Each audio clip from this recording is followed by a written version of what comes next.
whatever the politician may do, you see, they will never be able, you see, to change the loyalty of the soldier. That was the one prop on which they were carrying on their administration.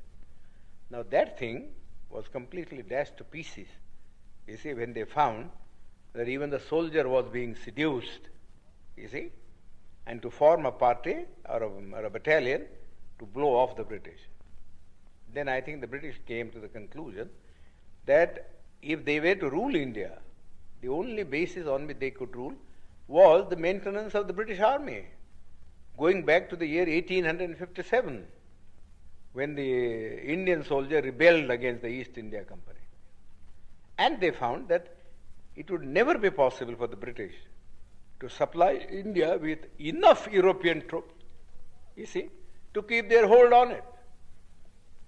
You see, secondly, I myself think, I have no evidence, but I think the British soldier wanted the disbandment of the army immediately, so that they wanted to go to their civil jobs. You see, you know how much indignation there was at this gradual disbandment of the army, because those who were not disbanded felt that those who were disbanded were going to take their jobs. What's going to happen to them? You see? Therefore, they could not, you see, think of having enough of a British army to keep India down. You see? And besides, they had thought, I think, thirdly, that after all, what they gained from India was commerce, and not so much the civil servant salary or the army income. They were small things, and they had better be sacrificed for the sake of keeping something which was much more profitable, namely trade and commerce. Because whether India remained independent or India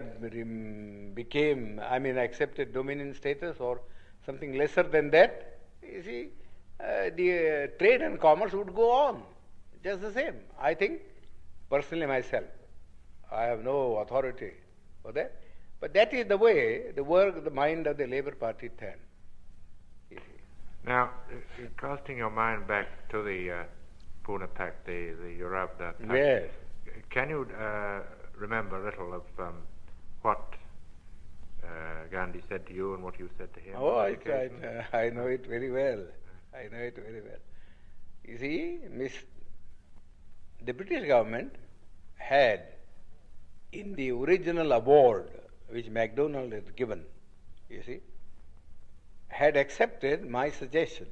I said, look here, the Hindus want, you see, that there should be a common electorate, so that there may be no separatist feeling between the scheduled caste and the Hindus. We think that if you have a common electorate, we would be submerged, you see, and the nominees of the scheduled caste who would be elected, who would be really slaves of the Hindus, not independent people. Now, I told Mr. Ramsay MacDonald that this is a sort of a thing, you see, that he might do.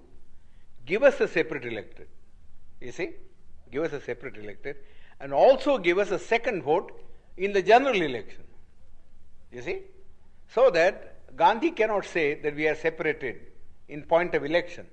First of all, my contention was this, that for 5 years, you see, we lived separately from the Hindus, with no kind of intercourse or intercommunication, you see, of a social or a spiritual sort, you see.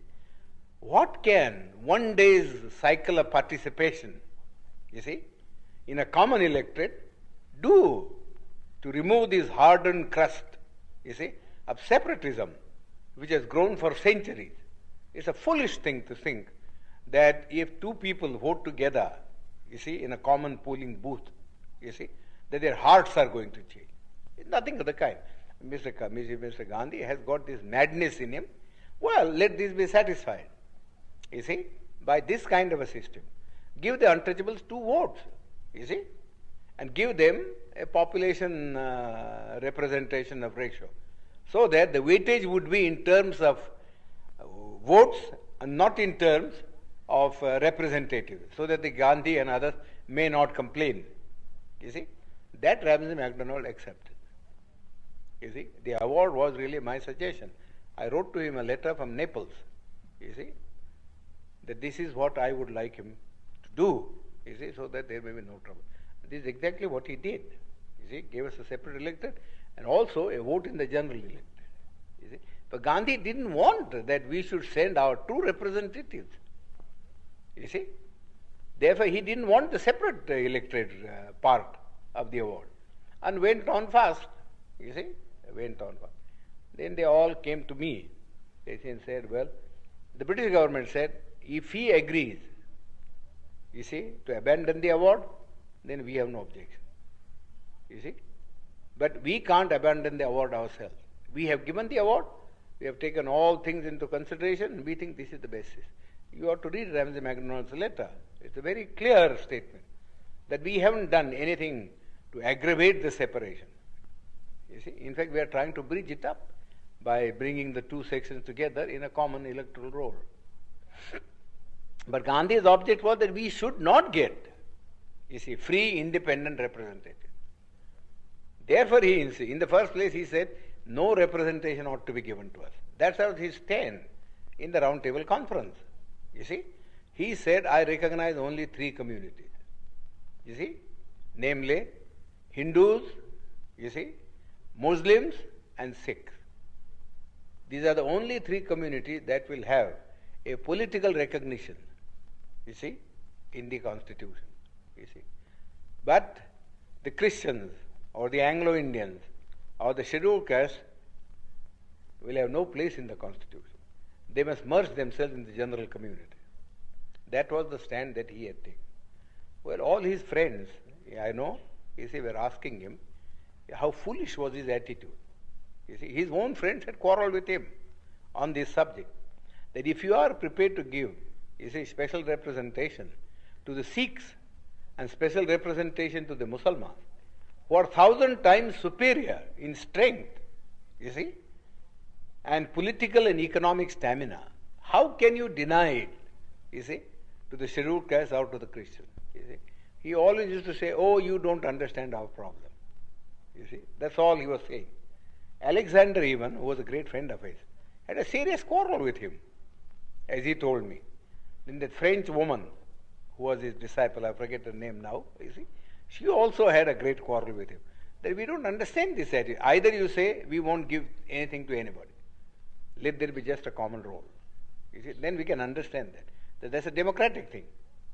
You see, but to go on saying that you will give it to the Muslims, you see, and you give it to the Sikhs, you see, but not to the scheduled caste, seems absurd. You see, he could give no answer. He could give no answer. So we suggested this method. But he also didn't, in the beginning, when he wrote a letter, Ramsay, he said, no, the scheduled caste should have nothing. No representation. You see. Then his own friend said to him, this was asking for too much. You see, nobody would support you in this matter. Then Malviya and others came to me and said, well, could you not help us to solve this problem? You see, I said, well, I don't want to solve this problem by sacrificing what we have been able to get from the British Premier. So you went to Pune. As I said, I suggested alternative formula. And that formula was that I am not prepared to give up the separate electorate, but I am prepared, you see, to modify the thing. You see, in this way, namely, that the candidates who would stand in the final election on behalf of the scheduled caste should be first elected by the scheduled caste themselves. Sort of a primary election, you see, and that they should elect 4 people, you see, 4. And the 4 then should stand in the general electorate, you see, and let the best one come, you see, so that we get some assurance that you don't put up, you see, your own nominees, you see, but that we do get people who will express our voice in the parliament. That Mr. Gandhi had to accept, so he accepted that. You see? Of course, we had the benefit of it only in one election, in 1937. You see?